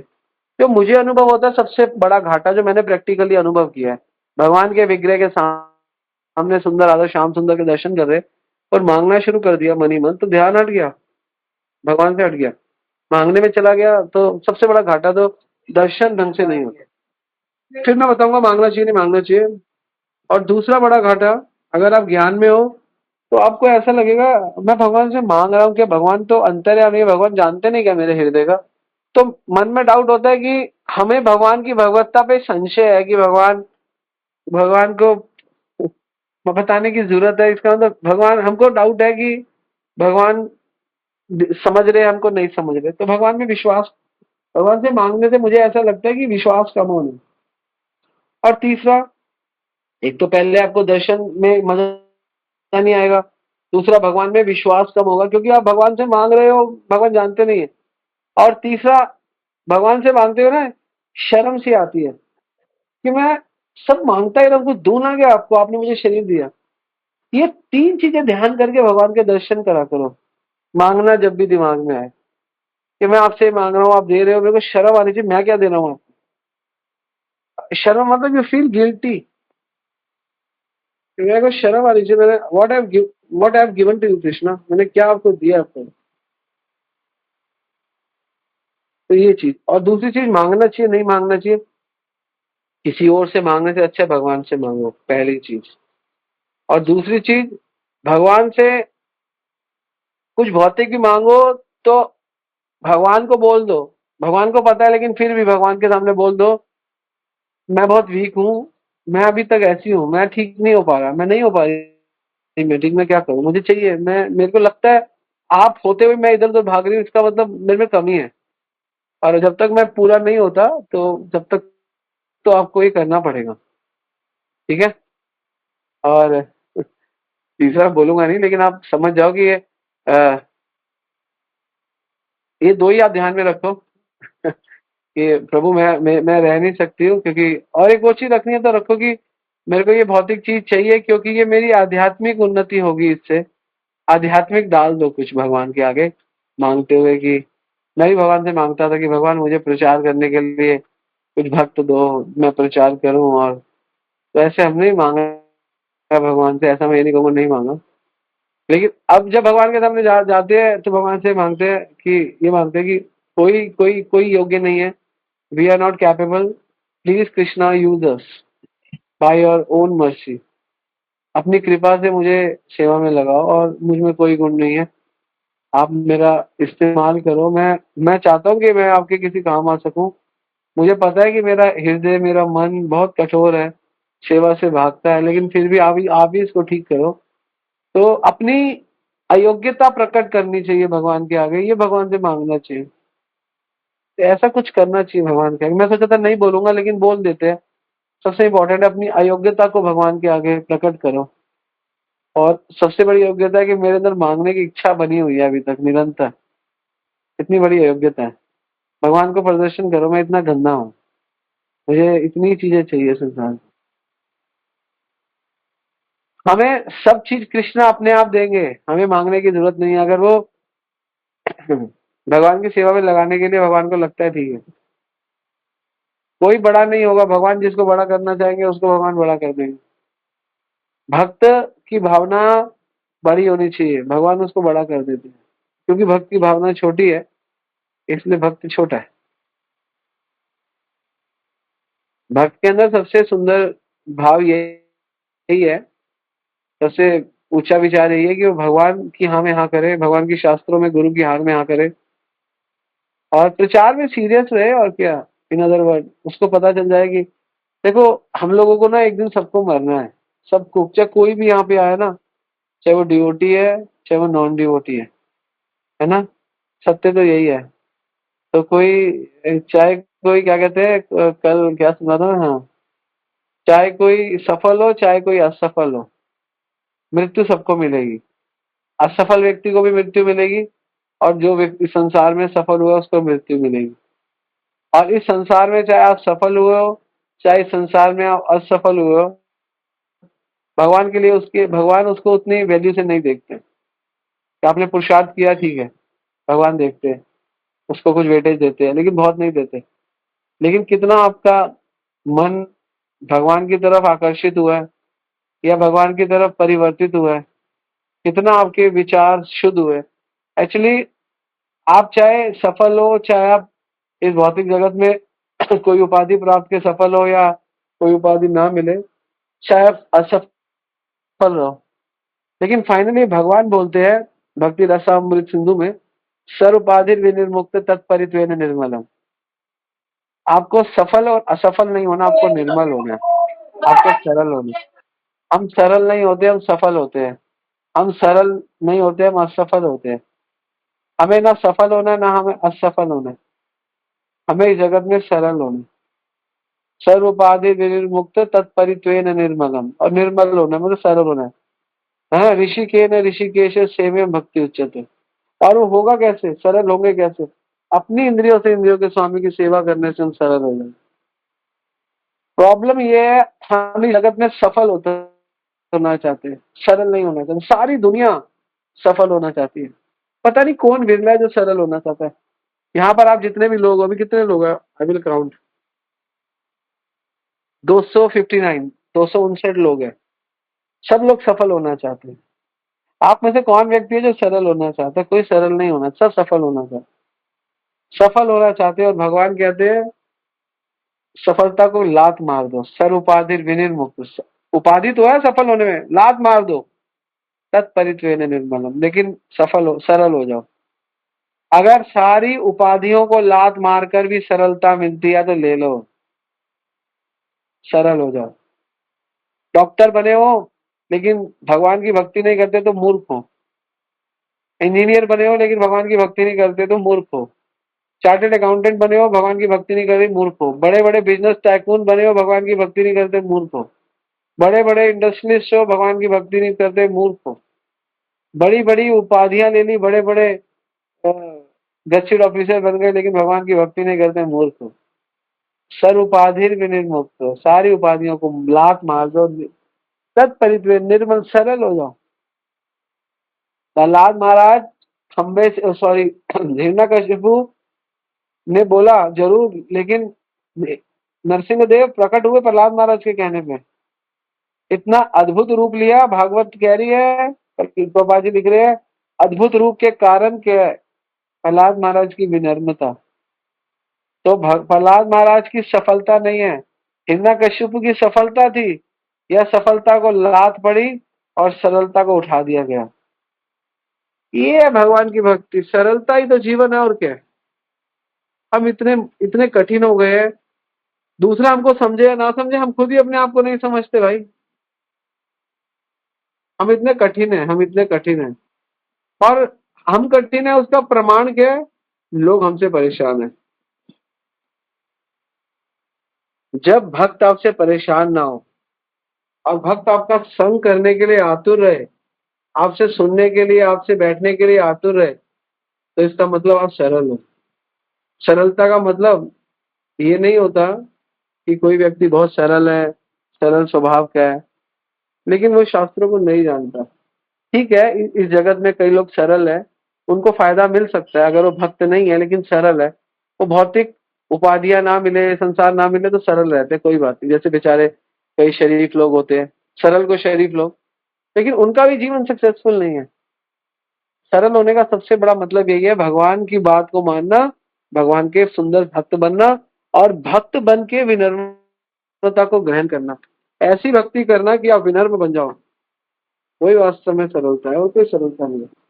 तो हमको सफल नहीं बनना, हमको सरल बनना है।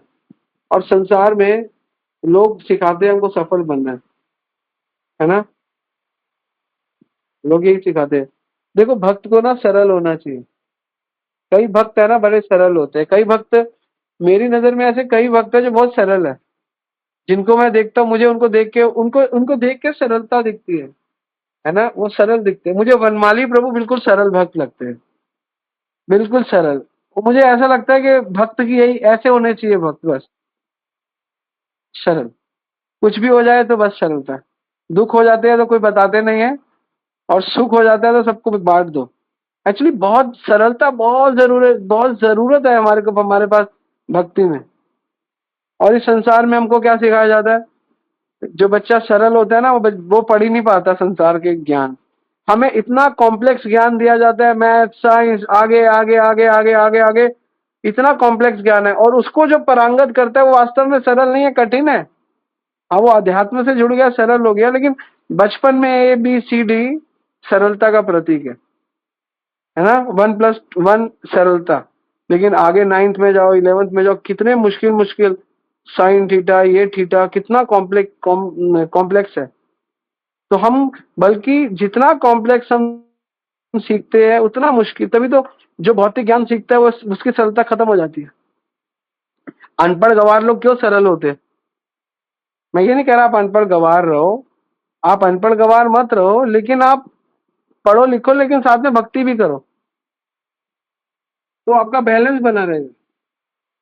सरलता बहुत बड़ा विषय है, सरल होना पड़ेगा। और हम क्या होते हैं, हम सफल होना चाहते हैं। क्या सफलता है? अगर आपने भगवान को प्राप्त नहीं किया तो आप सफल हुए? आप तो हार गए। कहाँ सफल हुए? आपने क्या सफलता प्राप्त की? आपके पास खरबों रुपए है, आप गिन नहीं सकते, इतना पैसा है आपके। 1 बिल्डिंग, 2 बिल्डिंग, 3 बिल्डिंग, 4 बिल्डिंग, लेकिन आप मर रहे हो और आपने भगवान को प्राप्ति नहीं किया। आपकी बिल्डिंग भी बेकार है, आपका पैसा भी बेकार है, आपका शरीर भी बेकार है, आपके शरीर की शक्ति भी बेकार है, जिससे भगवान के लिए आप कुछ कर ही नहीं पाए, गुरु कृष्ण के लिए कुछ कर ही नहीं पाए। क्या फायदा उस धन का, क्या फायदा उस शरीर का? लानत है ऐसे धन पे, ऐसे शरीर पे, लानत है। प्रहलाद महाराज हिरण्यकश्यप के पुत्र थे। अगर पिता की हाँ में हाँ मिलाते तो पूरे राजा के राजा ही तो है वो, है कौन? राजा ही तो वो है, उनके पुत्र है। लेकिन भगवान के लिए नो कॉम्प्रोमाइज, नो कॉम्प्रोमाइज। सरलता सफलता से श्रेष्ठ है। ये लोग नहीं समझते, संसार के लोग ये समझ जाए ना, सुखी नहीं। सुखी क्यों नहीं है? इतने सफल हो गए तो आत्महत्या क्यों कर रहे हैं? इतने सफल हो गए तो सुखी क्यों नहीं है? क्योंकि सबसे बड़ा सुख सफलता है ही नहीं, सबसे बड़ा सुख ही सरलता है। सरल बनना चाहिए, ठीक है ना। हरे कृष्ण। और कोई प्रश्न है? थैंक यू सो मच प्रभु जी, आपने बहुत ही ज़्यादा अच्छे से बताया, मतलब लगी भी बहुत, एक ही बार में पूरा क्लियर हो गया। Thank you so much. Hare Krishna, बंदर के नाम।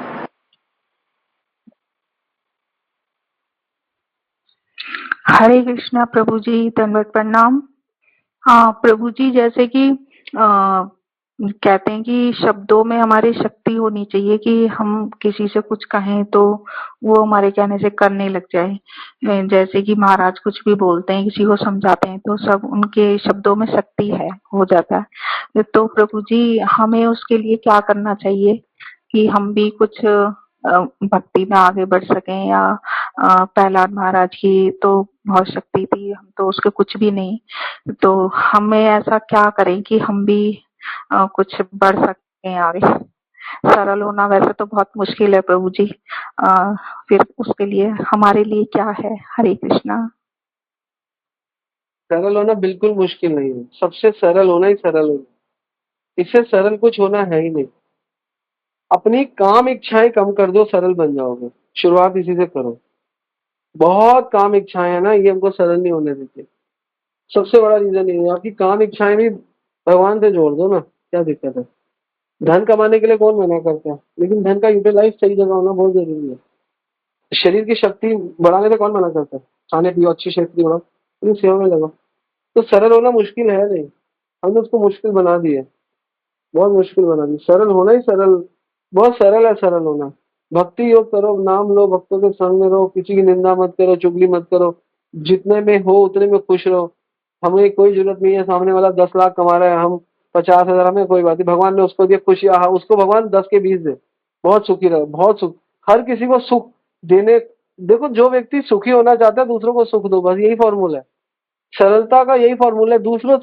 दूसरों की प्रगति में आपको कोई प्रॉब्लम नहीं होनी चाहिए, आपको सुखी रहना चाहिए। कोई प्रगति कर रहा है ना, हम लोग दुखी होते हैं। अरे भैया, वो प्रगति करे, कोई भक्ति में प्रगति करे तब भी सुखी रहो, कोई धन में प्रगति करे तब भी सुखी रहो। आपको क्या प्रॉब्लम है? अगर कोई प्रगति कर रहा है, हमको क्या प्रॉब्लम है? हमको प्रॉब्लम हो जाती है ना, हम गिर जाते हैं। हमको कोई प्रॉब्लम नहीं होनी चाहिए। वो प्रगति करे और करे, वो फलाना भक्त अच्छा बन रहा है और बने, मुझे क्या? भगवान करे अच्छा बने। हमारे अंदर ये द्वेष की भावना है ना, ये संसार क्यों बना है? इच्छा द्वेष समुत्थेन द्वंद्व मोहेन भारत। ये इच्छा और द्वेष से ही तो संसार बना है, और किससे बना? हमारे पास इच्छाएं हैं और दूसरे के प्रति द्वेष है, बस यही कारण है आपके और हमारे सबके प्रकट होने का। और ये दोनों चीजें अगर यूटिलाइज भगवान में हो जाए तो आप सरल हो। इच्छा भगवान के लिए, द्वेष किसी से नहीं, हो गए सरल। कुछ नहीं है सरल होने के लिए, करना क्या है? कोई हल नहीं जोतना सरल होने के लिए। अपनी इच्छाएं भगवान में जोड़ दो, और जो संसार के प्रति द्वेष है वो द्वेष हटा दो, जो हमारे स्पर्धा में है ना। वो इतने कमाते हैं, प्रभु देखो उसने तरक्की कर ली, लोग इतना इस विषय पे बातें करते हैं, है ना। क्या वो कमाते हैं, मेहनत करते हैं, कमाते हैं, छोड़ो यार। Don't take it seriously. कमाते हैं, कमाए, उसको प्रेरित करो कि वो भगवान की सेवा में लगाए। ये हमारी ड्यूटी है बस। कोई कितना है, उसकी भक्ति अच्छी है, गिर रही है, अगर देखो, मैं तो चाहता हूँ पर्सनली सब लोग अ, महाराज का आश्रय ले, और सब लोग जिनके पास ज्ञान है उनका आश्रय ले, अगर कोई लेना चाहे तो। लेकिन लोग नहीं चाहते, या कोई चाहता है या कोई नहीं चाहता, वो उनका मत है। हम तो यही चाहते हैं, क्योंकि हमें तो यही समझ में आया। अगर ये समझाने के लिए कोई हमसे जुड़ना भी चाहे तो मुझे लगता है कि किसी को क्या द्वेष होना चाहिए। और अगर कोई और इधर उधर जुड़ना चाहे और उसको वहां समझ आ रहा है तो उसको उसमें द्वेष क्या है? उसकी प्रगति हो रही है, सुख है ये। हमेशा मैं जो भी जो जो हमारे अंडर है उनको, आज तक यहाँ पे आप जितने भी लोग हैं जो मुझसे जुड़े, मैंने आज तक किसी को मना किया हो कि इसको मत सुनो। मैं कहता हूँ विद इन इस्कॉन सुनो, बाबा बापुओं के चक्कर में मत फंसो, विद इन इस्कॉन सुनो, सही सिद्धांत सुनो, किसी से भी सुनो, और कहीं भी जुड़ो, मुझसे या हमसे या महाराज से, किसी से। जहां आपका मन ठुकता है वहां जुड़ो, जहां आपकी प्रगति होती है वहां, जहां आपके अंदर सुंदर विचार प्रकट होते हैं वहां जुड़ो, जहां आपके अंदर ईर्ष्या द्वेष नहीं, हाँ हाँ हाँ, वहां फिर फायदा क्या है आपको जुड़ने का? तो सिद्धांत क्या है? इच्छा द्वेष समुत्थेन द्वंद्व मोहेन सर्वभूतानि समो सर्गे यान्ति परन्तप। सर्वभूतानि समो, पूरा जगत, पूरे जीव सम्मोह में ही तो फंस रहे हैं। और सर्गे, सर्गे मतलब जगत, संसार में, यान्ति परन्तप, बार बार। और कोई कारण नहीं है इस जगत में आने का, इच्छा और द्वेष। और यही कारण है कि हम सरल नहीं हो पाते। तो सरल होने के कुछ नहीं करना, सिंपली अपनी इच्छाओं को शुद्ध कर लो और किसी से द्वेष मत करो, सरल हो गए बस। बस यही सरल है, क्योंकि हमें सफलता चाहिए। सफलता के लिए हमको दूसरे को हराना पड़ेगा, तो द्वेष हो जाता है, और सफलता ही हमारी इच्छा बन जाती है, इसलिए हम लोग सफलता के चक्कर में परेशान हो जाते। सरलता के चक्कर में रहो, सफलता के चक्कर में मत रहो। जो व्यक्ति सरल है, सफलता तो उसके पीछे घूम घूम के पकड़ लेती है उसको। सरल होना ज्यादा जरूरी है, सफल होना कम जरूरी है। ठीक है। हरे कृष्णा प्रभु जी, दंडवत प्रणाम। प्रभु जी, समझ तो नहीं आ रहा how to put it into words, पर मैं ऐसे उम्मीद कर रही हूँ कि आप समझ के मुझे समझा देंगे। प्रभु जी, मोस्ट ऑफ द टाइम ना, मतलब ऐसे सिनेरियोज होते हैं या बिना सिनेरियोज के बिना आई फील ब्लैंक आउट, कि मतलब मुझे कुछ समझ ही नहीं आ रहा। मुझे सब पता है फिर भी मुझे कुछ नहीं पता। आई नो एवरीथिंग और स्टिल मैं खाली हूँ, ऐसे लगता है कभी कभी। और एक अजीब तरह की ना हेल्पलेसनेस सी लगती है कि मतलब मुझे ऐसा लगता है मेरे पास सारे रिसोर्स है फिर भी आई फील वेरी हेल्पलेस। अजीब सी डिपेंडेंसी लगती है। और कभी कभी ऐसा लगता है जैसे अभी आपने पिछले आंसर में कहा कि आप कृष्ण पे छोड़ दो, वो फैसिलिटेट करते हैं। तो मुझे ऐसा लगता है प्रभु जी कि मैंने कभी कोई अच्छा किया है चलते फिरते, और मुझे उन्होंने वो अपॉर्चुनिटीज दी भी है ना, तो मुझे समझ नहीं आता कि उन अपॉर्चुनिटीज को कैसे ग्रैब करना है। कोई सर्कमस्टेंस है तो उसको कैसे अपॉर्चुनिटी में बदलना है। बहुत डम्ब फीलिंग आती है कभी कभी प्रभु जी। और फिर मैं इसे अवॉइड करने के लिए कभी माला करने जाती हूँ ना, तो ठीक है, दिमाग शांत हो जाता है, थोड़ी बहुत क्लैरिटी भी आ जाती है, लेकिन एक खुशी नहीं होती। फिर भी थोड़ी कहीं ना कहीं एम्प्टीनेस सा लगता ही है। आई डोंट नो प्रभु जी क्या सिनेरियो है, प्लीज आप थोड़ा सा बताएं। सिनेरियो ये है, इसका एक सिनेरियो नहीं है। एक सिनेरियो होता तो इसका आंसर तुमको मिल जाता, तो इसका एक सिनेरियो नहीं है। तो प्रॉब्लम ये है क्योंकि हमारे पास ज्ञान तो आ गया, गीता भागवत सुन ली, ज्ञान आ गया, और पता भी है करना क्या है, ठीक है, लेकिन वो फेवरेबल सिचुएशंस आ नहीं रही। पहली चीज, सबसे बड़ा कारण ये है। और दूसरा कारण ये है क्योंकि जिस समाज में हम रहते हैं, उस समाज का बहुत इन्फ्लुएंस है हम पे। तो समाज हमें बार बार फोर्स करता है कि ये नहीं करोगे तो ये नहीं होगा, वो नहीं करोगे तो ये नहीं होगा। तो इसीलिए भगवान ने तभी अर्जुन को गीता में बोला कि तस्मात् सर्वेषु कालेषु माम अनुस्मरन्। तो इसमें हमको इंटेलिजेंटली एक इंटेलिजेंटली मूव लेना। तो कई बार एक एक रानी होती है शतरंज में, वो रानी के पास ऐसी कला होती है, वो प्यादे की चाल भी चल सकती है, वो ऊंट की चाल भी चल सकती है, वो हाथी की चाल भी चल सकती है, और वो राजा की चाल भी चल सकती है। कई लोग रानी बोलते हैं, कई लोग वजीर बोलते हैं, रानी मानते हैं। वो सारी चाल चल सकती है। तो हमें इस जगत में इस शतरंज, ये जगत शतरंज के समान है, लेकिन हमें हाथी की तरह नहीं चलना सीधा सीधा सीधा, ऊंट की तरह नहीं चलना टेढ़ा टेढ़ा टेढ़ा।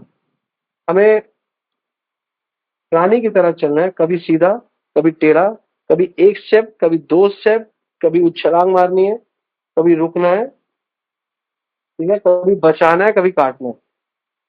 तो जब तक वो कॉन्शियसनेस डेवलप नहीं होगी तब तक विचलित रहोगे, और वो कॉन्शियसनेस तब तक विचलित तब तक नहीं होगी जब तक गुण नहीं आएंगे। तो प्रॉब्लम क्या है, सिचुएशन हमको पता है, लेकिन हमारे को सिचुएशन को हैंडल करने के लिए हमारे अंदर अच्छे दिव्य गुण नहीं है। तो हमारे अंदर गुण दो प्रकार के होते हैं। आध्यात्मिक गुण तो हम ले रहे हैं, भौतिक गुणों की कमी है। हमारी पोजीशन नहीं है अभी, हमारे पास कोई इस मेटीरियल जगत में कोई पोस्ट नहीं है। अभी आप कहोगे प्रभु जी अभी आप तो कह रहे थे सफल नहीं होना, और अब आप कह रहे हो सफलता के लिए भागो। बिल्कुल भागो, इस भौतिक जगत में सफलता को प्राप्त करो, और उस सफलता को प्राप्त करके सफलता भगवान को दे दो। ये भी सरल होना है। वो ये नहीं होता कि हम इस जगत में सरल नहीं होना, सफल नहीं होना, तो सारे लोग वास्तव में सफलता को समझो, सफलता है क्या। इस भौतिक जगत में कोई पोजीशन को प्राप्त करना पड़ेगा, और उस पोजीशन से भगवान को फायदा देना पड़ेगा, ये सरलता है। उस पोजीशन को प्राप्त करके भोग करना, ये वास्तव में ये सफलता नहीं है। सरलता तभी आती है जब सफलता को भगवान की सेवा में लगा दिया जाए, तो सरलता, वो सफलता भी सरलता बन जाती है। जैसे यहाँ पे कई डॉक्टर वैष्णव ठाकुर जो है वो डॉक्टर है, वो सफल व्यक्ति है, उसने डॉक्टरी कर ली, बहुत कम लोग कर पाते हैं। लेकिन उस डॉक्टरी को भगवान की सेवा में लगाएगा, भक्तों के संग में लगाएगा, उससे धन कमा के सेवा में लगाएगा, प्रचार आदि में अपना समय लगाएगा, तो सफलता सरलता में कन्वर्ट हो गई। गोकुलानंद प्रभु चार्टेड अकाउंटेंट है ना, हरिहर प्रभु चार्टेड अकाउंटेंट है, यहाँ पे दिव्य हिमांगी चार्टेड अकाउंटेंट है, कितने सारे बच्चे हमारे चार्टेड अकाउंटेंट है ना। और वो भी है, क्या नाम है उसका, कार्तिकेय प्रभु, और ये इंजीनियर है हमारे श्रीधर प्रभु। ये सब लोग सफलता प्राप्त करी है। ये लोग गधे की तरह नहीं है कि बोरियां धोते हैं, कि एक बोरी धोने का 10 रुपया मिल रहा है और फिर 100 बोरियां धो के 1000 रुपया ले रही है, ऐसे नहीं है। इन लोगों ने अपने बचपन में, अपनी जवानी में पढ़ाई लिखाई करी और सफल बन गए, पोजीशन ले ली। अब उस पोजीशन से पैसा कमा रहे लाखों रुपए, और लाखों रुपयों को भगवान की सेवा में लगा रहे हैं। तो ये सरलता आ रही है। तो इसको समझना पड़ेगा। हम लोग क्या है ना, कंफ्यूज हो जाते हैं। अब हम भक्ति करेंगे, हम कुछ नहीं करेंगे, इसलिए हम कंफ्यूज हैं। हमने गीता में ये नहीं समझा, हम सोचते हैं कि गीता पढ़ ली, तुम कुछ बन जाओ, मेटीरियली कुछ बन जाओ, बड़ी पोस्ट अटेन कर लो। बड़ी पोस्ट अटेन करने के लिए, कुछ बड़ा करने के लिए संकल्पित हो जाओ, और ये भक्ति को वो बनाओ, क्या भक्ति का इस्तेमाल करो। इसलिए मत करो कि भक्ति का इस्तेमाल करके मैं सब कुछ छोड़ दूं। ये भक्ति का इस्तेमाल करो कि मैं इतनी दृढ़ संकल्पित हो जाऊं कि मैं कुछ अटेन करूं और जब मेरे पास पद पोजीशन कुछ हो तो मैं भगवान की सेवा में लगाऊं। तो ये है तुम्हारी सफलता और सरलता। क्योंकि तुम कंफ्यूज हो, ये है फलाना है कारण तुमको रूट कॉज बता दिया। You do something in this material world, you attain something, and whatever you are attaining, whatever you are generating, and give it to Krishna, give it to in the service of the Lord. You will noticing one day, 100% you will notice one day कि तुम्हारा सब कुछ ठीक हो जाएगा। अभी भक्ति करके अर्जुन की तरह ये नहीं करना कि हाँ कि मैं सब कुछ छोड़ देता हूँ कृष्णा, आप कह रहे हो कि ज्ञान योग श्रेष्ठ है कर्म योग से, तो मैं कर्म करना छोड़ दूं, मैं ज्ञान में रहता हूँ। नहीं नहीं, ज्ञान के साथ कर्म करने के लिए बोल रहे हैं भगवान। तो इसमें कुछ बन जाओ। जब कुछ बन जाओगी, कुछ किसी पोजीशन पर आ जाओगी, फिर कार्य संपन्न करो। और फिर कार्य जब तुम्हारे पास कमांड हो, जब तुम्हारे पास तुम उस कार्य में सक्षम हो और उस कार्य के प्रतिफल के लिए तुम भगवान को याद करो। अभी क्या प्रॉब्लम है, अभी कुछ बहुत ज्यादा कुछ करते नहीं है और भक्ति करते हैं, और भक्ति ऐसे करते हैं कि भक्ति कर करके हमको लगता है कुछ करना ही नहीं है। और ये घर वाले जब देखते हैं, संसार के लोग देखते हैं तो उंगली उठाते हैं। भक्ति करो, ऐसा मत फील कराओ लोगों को कि हम बेकार हो गए। भक्ति करो, ऐसा फील कराओ कि हम बहुत अच्छे हैं और हम बहुत अच्छा करने वाले हैं। यज्ञ दान तपस कर्म पावनानि मनीषिणम। यज्ञ दान तप कर्म तो साधुओं को भी करना चाहिए। तो अभी हम तो साधु ही मान लो अपने आप को, तो भी करना चाहिए सब कुछ। तो ड्युअलिटी और क्लैरिटी होनी चाहिए जीवन में। ड्युअलिटी भी होनी चाहिए,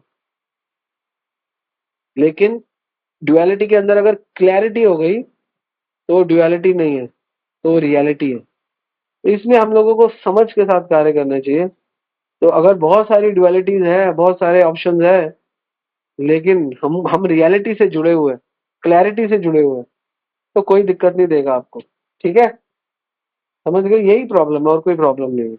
this is root cause and work on your root cause. Do something, be something, then people will follow you.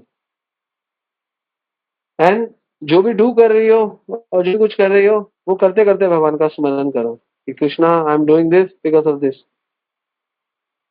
भक्त को मजबूत होना है, कमजोर नहीं। ठीक है, हरे कृष्णा। हरे कृष्णा प्रभु जी। प्रभु जी, एक बार के लिए मुझे लगा था कि शायद आप पता नहीं समझेंगे या नहीं समझेंगे, और यू हिट द नेल प्रभु जी। You are completely saviour. Thank you so much प्रभु जी। 110% मुझे वही मिला जो मुझे चाहिए था। थैंक यू प्रभु जी। हरे कृष्णा, दंडवत प्रणाम। Do something. भक्ति कर करके ऐसा नहीं है कि हम भक्ति करते हैं। हाँ, अगर तुम विवाह करो और तुम्हारा पति भक्त है और तुम्हारा पति लाख 1.5 लाख 2 लाख कमाता है और दोनों भक्त हो, कोई जरूरत नहीं है काम करने की। लीव इट, छोड़ दो। ठीक है ना, कोई जरूरत नहीं है। सेवा करो भगवान की। अगर जब तक पति नहीं है, जब तक पढ़ रहे हैं, समाज में है, लोग डंडी करते हैं, समाज को समाज के हिसाब से डील करो, है ना। अगर आपके आगे कुत्ता भौंक रहा है और आप भागोगे, वो आपको काट लेगा। कुत्ता भौंक रहा है, खड़े हो जाओ, डंडा हाथ में लो, भाग जाएगा वो। तो यही स्थिति हमारी है। संसार के लोग कुत्तों की तरह हमारे पीछे भौंक रहे हैं, हम आगे आगे भाग रहे हैं और कुछ नहीं कर रहे। हम खड़े हो जाए, डंडा ले, उसको भगाओ, मारो उसको, उसकी भाषा से समझाओ, है ना। कुत्ता बच्चों के पीछे भागता है, बड़ों के पीछे क्यों नहीं भागता? क्योंकि कुत्तों को भी पता है, संसार के लोगों को, मैं एक्चुअली कुत्ता नहीं कहना चाहिए, लेकिन हाँ, मेंटेलिटी, डॉग मेंटेलिटी, वो उसी को डराते हैं जो डरता है, भागता है। पढ़ाई से भागेगा, कुछ अपॉर्चुनिटी से, कर्तव्य से भागेगा, उसको बहुत तू ये कर रहा, तो उनके सामने खड़े हो, बोलो क्या करना है, बोलो क्या करना है, ये लो मैं कर रहा हूँ, देखो चुप, अब शांत हो जाओ। वो चुपचाप पीछे हो जाएंगे, डंडा देखो पीछे हो जाएंगे। तो आप डंडा नहीं, आप भाग रहे हो, आप डर के भाग रहे हो, भागो भागो। स्त्री को नहीं कमाना चाहिए, बिल्कुल नहीं कमाना चाहिए, लेकिन आजकल कलयुग है, सब लोग कहते हैं। जब मेरी शादी हुई थी ना, आज से 18 साल पहले, हाँ 18 साल, उस समय पूछना शुरू हुआ था कि लड़की कमाती है नहीं कमाती। वर्किंग है नॉन वर्किंग है। आज के टाइम में तो पहली चीज यही है, वर्किंग है।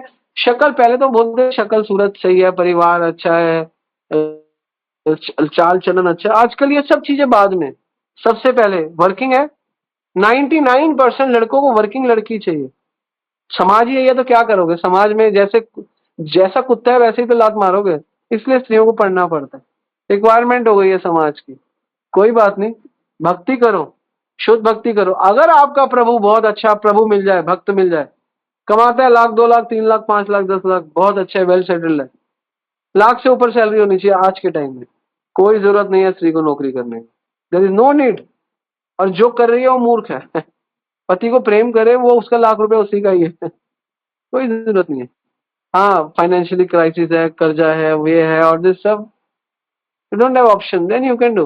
अदरवाइज स्त्री को क्या जरूरत पड़ी है काम करने की, है ना? मुझसे मुझसे अद्भुत सखी पूछती थी, प्रभु जी तो मैं कुछ जॉब, मैंने बोला श्रीधर के सामने, श्रीधर 1,00,000 1,15,00,000 रुपए कमाता है। मैंने बोला कोई जरूरत नहीं है तेरे को नौकरी करने की, तो अपने पति को प्रेम कर, उसका 1,00,000 1,50,000 2,00,000 जो था सब तेरा ही तो है, तो प्रचार कर। वन टाइम शी एक्सेप्टेड, और शी इज ऑल्सो एजुकेटेड। ऐसी बात नहीं है पढ़ी लिखी नहीं है, वो पढ़ी लिखी है, वो भी कर सकती है। बट उसने एक बात में मेरा कहना माना, उसने कहा हाँ प्रभु जी ठीक है, डन। तो दिस इज इम्पोर्टेंट। तो प्रभु अगर मिल जाए भक्त, तो जो मर्जी क्वालिफिकेशन है छोड़ दो सब कुछ, लीव इट। अपना बहुमूल्य समय भगवान की सेवा में लगाओ। पति नहीं कमाता, ठीक है, टाइट है, सिचुएशन नहीं है तो बाहर करे काम, ठीक है। प्रभु कमाता है, क्या जरूरत है स्त्रियों को पागलों की तरह बाहर धक्के खाने की? इतनी धूप। कल गलती से मैं क्रिया में चला गया घर से, मैं अपने भाई के साथ गया गाड़ी पे, वापसी में उसको कहीं और जाना था, मैं मेट्रो पे आया, और मेट्रो आपके घर तक तो आती नहीं है, आपको कहीं बीच में छोड़ेगी। उस मेट्रो ने मुझे स्टेशन पे छोड़ा पीड़ागढ़ी, वहां से मैंने ई रिक्शा किया। वो जो रास्ता था थोड़ा जाम मिल गया, 15 मिनट की धूप, क्योंकि ई रिक्शा में शीशे तो होते नहीं है, इतनी लपेटे। तो मैं सोच रहा हूँ लोग क्यों फालतू में काम करते हैं, क्या जरूरत है स्त्रियों को इतना काम करने की और मेहनत करने की? प्रभु कमाता है, क्या जरूरत है? तो ये कंडीशन तब है जब प्रभु कमाता है, अच्छा कमाता है, वेल ऑफ है। अदरवाइज आपके भाग्य हल्के हैं तो फिर ठीक है। ऐसे भाग्य लड़कियां कई बार खुद ही हल्के बना लेती हैं, तो मैं आगे नहीं बोलूंगा, लेकिन बना लेती हैं। लड़कियों को चाहिए एक क्लास लड़का, स्मार्ट, हैंडसम। अरे भैया भक्त ले लो, थोड़ा सा 19-20 भी चला लो, क्योंकि जीवन सुखमय हो जाएगा आगे भविष्य में। और लड़कों को भी सुंदर लड़की, ऑल दिस स्टफ, थोड़ा डिवोटी ले लो, सुखमय हो जाएगा। सारी ब्यूटी खत्म हो जाती है, वो मैं आपको एक्सपीरियंस से बता रहा हूँ। 10-15 साल बाद सब, 5 साल बाद ही खत्म हो जाता है वैसे तो, धीरे धीरे। असली ब्यूटी है आप कृष्ण के साथ हो, दिस इज ऑल अबाउट। ठीक है, तो इसलिए संसार में कुछ करो, पारुल सेन कुछ बन जा, बन के दिखा कुछ किसी को, फिर देख तू, फिर तेरे सारे क्वेश्चन, सारे आंसर सब यहीं पे आ जाएंगे। ठीक है, हरे कृष्णा। जी प्रभु जी किसी का तो पता नहीं, लेकिन आपके लिए तो करना ही है। बिल्कुल करो। थैंक यू प्रभु जी, हरे कृष्णा, दंडवत प्रणाम। कोई क्वेश्चन है क्या? हरे कृष्ण प्रभु जी, दोनों प्रणाम। ये प्रभु जी चैट में कुछ क्वेश्चन से मैं रीड आउट कर देता हूँ। कुमार आयुष प्रभु जी का क्वेश्चन है कि प्रभु जी ज्ञान अंदर रुकता क्यों नहीं? ये तो नरोत्तम दास ठाकुर भी बोल रहे हैं, अंतराय नहीं जाय, यही तो परम भय, निवेदन करे अनुक्षण। जो नरोत्तम दास ठाकुर कह रहे हैं अंतराय नहीं जाए, अंदर नहीं जानता, यही तो परम भय, ये भय है हमारे लिए। निवेदन करो अनुक्षण, भगवान से निवेदन करो एवरी टाइम कि कृष्णा आपका ज्ञान, आपकी सुंदर सेवा हमारे अंदर चली जाए। भगवान से मांगो, भगवान देंगे। ठीक है, दे देंगे। कृष्णा इज सो मर्सीफुल, तो Krishna will give you, don't worry. Hare Krishna.